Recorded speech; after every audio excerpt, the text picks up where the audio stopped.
This is Jazz FM. It's the Jazz Breakfast. It's Monday morning, and what better way to spend a Monday morning than sitting here with Mica Paris? Hey. How are you? I'm good. I'm really good, actually. Good to be back here again. It's really nice to see you. Nice to see You you. only live around the corner, you were saying. You're a London girl, aren't you? I am at heart, born and raised, and I'm really proud to be a Londoner, to be honest. Where did you grow up? Whereabouts? I was born in Islington, and then after, I think I was about 6, and then we moved to Lewisham, and then I stayed in Lewisham till I was 16. And then I left home and the church and got a roasting. And then I went and lived with my sister in Brixton. And then I bought my first flat at 17 in Hackney. And then I signed my deal to Island Records. Wow. So you grew up in that whole London, and in those days it was quite underground, wasn't it? The soul scene, Yeah. the whole black music scene. It was really underground. We didn't really have anything no that scene. was commercial. There was Shack Attack. Come Yes. on, that was I did it. backing vocals for them. Did you? Yeah, before I signed my deal. And But that's all we really had, wasn't it? And Yeah. there was a bit of jazz funk going on, but nothing like there is now. No. Interesting. No, it was a very, very unusual time. And that's why I think, you know, when I got signed and my record came out, everybody was like, oh, finally, there's some soul, you know, because we were just listening all to the Americans. And, I mean, we just had quite a lot of pop. That's right. But it wasn't soul. No. I was thinking on the way in this morning, thinking about the British soul scene, and it's still really hard work, isn't it? Commercially, for people like you and Omar, and it's such a tight little world as well. It's very hard. I mean, you know, the thing is, it's, you know, the whole music industry is in a lot of pain at the moment, period. I mean, unless you're, you know, on X Factor and those kinds of mediums and stuff, it's really hard, to be honest, because it's just, there's no money in the business anymore. Yeah. So it's really hard. But, you know, the thing is, what I always take comfort in is the fact, thank God I have a fan base. Secondly, I'm a live artist. Yeah. So at the end of the day, if you're a live artist, you'll always be there. And so that's the good thing. Which is one of the main reasons you're in to see us today, apart from the fact that you love us, of course. Of course. I mean, for sure, you know that, standard. You're playing a gig for us at the Jazz Cafe. Yes. The 14th of October, and you got some good people with you as well. Yeah. Which is amazing. Rosanna's going to be playing live with you as well, I believe. She's opening up. Yeah. And so that'll be nice. She's a sweetheart. And but I got an amazing band. Have you? Oh, the band are really amazing.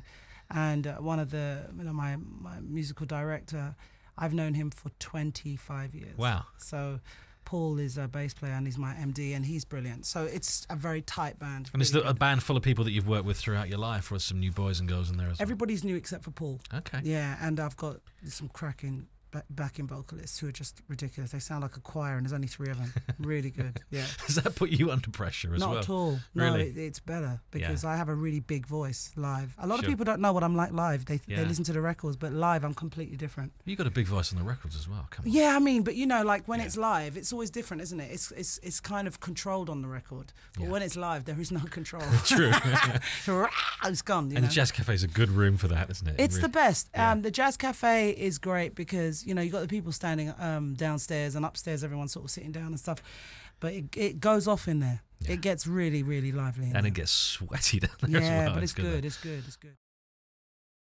What did you grow up listening to yourself? Can you remember some of the first music that you bought? The first music, the first record I ever bought was Tom Brown, Funkin' for Jamaica. It's the very first record I ever bought. I think I must have been about 12 at the time, 13. And that was the very first time. Remember, those days everyone bought singles. Yeah. It was a great time, actually. And I must have rinsed that record like so many times. You didn't buy it on 12. you know them ones. And it was like, you know, it was warped by the time I was finished with it. Yeah. And, you know, because I played it so much. That was such a great song. It's such a tune. As soon as that horn comes in, I could goose pimples now, yeah. It was just heavy. Yeah. Great. Fun. You've been really lucky because your career's moved on from music. You've been doing television. Yes, I've done quite a few. Long while, yeah. I don't know how that happened. Well, I do know how it happened. I mean, friends put me up for things. I didn't have an agent, and it's quite interesting because a lot of people think I must have this really great agent, and I haven't got one. My mate put me up for What Not to Wear, and I went for the screen test, and they said, we'd love you to do the show. And I ended up doing the show for 2 years. And the radio show called Soul Solutions, I was supposed to do a guest spot for them because Dionne Warwick couldn't do it, and she ended up leaving the show, and they said, could you just sit in? I ended up staying there for 5 years. So, you know, it's just... That's how. What is that about? Is it luck, or is there a guardian angel, or what? That, you know, for some people to have that to have presented a TV show like that would be a real career highlight. For you to have it as an add-on unintentionally, it's fantastic. It's great. No, listen, I'm so grateful to the opportunity, but I'll be straight. I didn't ever envisage myself being a TV person. Do you know what I'm saying? And for me, I was always a singer. You enjoy it, though? I love it because I love the subject matter. I like building people's confidence. I've always kind of done that. I've always been really critical about people's clothes. I've always been a real shopper with the clothing. I'm nuts about clothes. Love designing clothes. And I've just look at the three of us sitting in here. Yeah, I know. Like old bad boys. It's all right. Terrible. It's okay. And you know, so you know, and it's a wonderful time. I mean, it's very weird how my career is going all over the place. I mean, you know, I've just launched my first line of clothing with Simply Be. That's my new thing, and that's just come out and it's doing really well. So that's great. And things are just happening to me. But what it is, I think what it is with me is that I'm not afraid to try new things, and I'm not afraid to look like an idiot. Do you know what I mean? I've done a few things that I shouldn't have done, really. Like what? There's quite a few of them. I mean, there's a lot of them. Trust, and it's cool. We don't need to go back there. But the thing about it is you know, you don't know till you try. You know. Yeah, exactly. What do you enjoy most? You got singing on stage, isn't it? Singing is the number one. I mean, singing is the number one thing because it's a spiritual experience. It's not something that. You know, for me, TV is like really easy. It's like instinct. It's like the camera's there. I forget the camera's there because I'm so used to cameras because of my career. And the camera's there and I'm just being me. I could never be an actress. I mean, I've done a couple of acting things. You've done some stage stuff though, haven't you? Yeah, and I did Miss Marple and... That's what I thought. I was just looking through your stuff here. Yeah, and I thought you did that. But acting is just not for me. Not for me, because I have to be somebody else and I hate being somebody else. I just want to be me all the time, and that's why the TV works.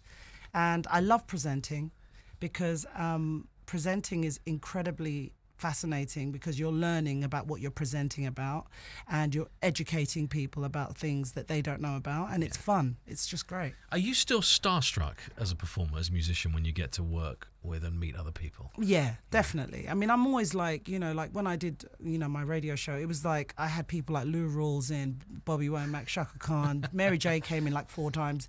Bless her, she's like one of my biggest fans, and you know, Jill Scott, just all the names, all the greats, you know, and you sit and you know you. What's really great, I think, is that what artists like speaking to artists. Yeah. So it was really easy. So at first I'd be like, you know, when Lou walked in, I was like, oh my God, you're Lou Rawls, you're like amazing. I was saying that in my head. Yeah. And what was coming out was, hi babe, you all right? Good to see you. You know? And then afterwards, after about 10 minutes, I'm more. It's fine because actually we're all the same. Sure. All artists are the same. We love talking about music. We talk about music 24 hours a day anyway. You know what we like. But Bobby Womack isn't. He's there and then some, isn't he? He's off the scale. No, Bobby's great, but I worked with Bobby like longer than that, 20 years ago. When did you work with Bobby Womack? Bobby Womack and I did a duet and it was a B-side called Wish I Never Met You. And I think I remember that. Yeah, and we did it with Patrick Moten. Wow. So he and I were friends before that, and he's great guy. So he came in and did the show loads of times. So, I mean, to be honest with you, it's 22 years I've been in the business, so I've met most people, Most of the people I've really... The only people I haven't met are the people that have died. Yeah. Do you know what I mean? Yes. You know, like the Marvins and the people like that. Yeah, I don't think I'll ever meet them until I'm done. But it's like, you know, I've pretty much met everybody I've been like in awe of. What a gift to be a fan and then to turn into to work in the business. Oh, and then to meet people that you followed and loved. It's a great thing, and I think what's the most amazing thing is that when you meet these you know, these incredible artists like I've just mentioned, is that you realise that the majority of them are so humble and they're so lovely. Yeah. And when you see a lot of the new artists that are coming up now who just are already acting like prima donnas. Yeah, what is that? It's really, really refreshing. But haven't you found the bigger the star, the bigger the name, the more they're so understated. Unpretentious. Yeah, totally. Turn up on their own. Yeah. Get out of a cab. Yeah, you don't need it. It's faff. You know, it's just faff. You know, it's just rubbish. I'm definitely not a starry person because I've just been in it too long. Yeah. And you know, in my beginning of my career, I had all that stuff, the bodyguards, the limos, and I was just like, I just want to go shopping on my own. I was one of them. So I was always ducking off and running off and you know, you see these big burly guys running after me, and that's the kind of things that was going on in the beginning of my career. In the end, they kind of said, you know what, she wants to be independent, leave her alone. I'm a very independent girl. I like doing it myself. Misha Paris is with me this morning, playing a gig for Jazz FM 14th of October at the Jazz Cafe, Parkway, Camden. Not only a great venue, but some really good restaurants on Parkway as well.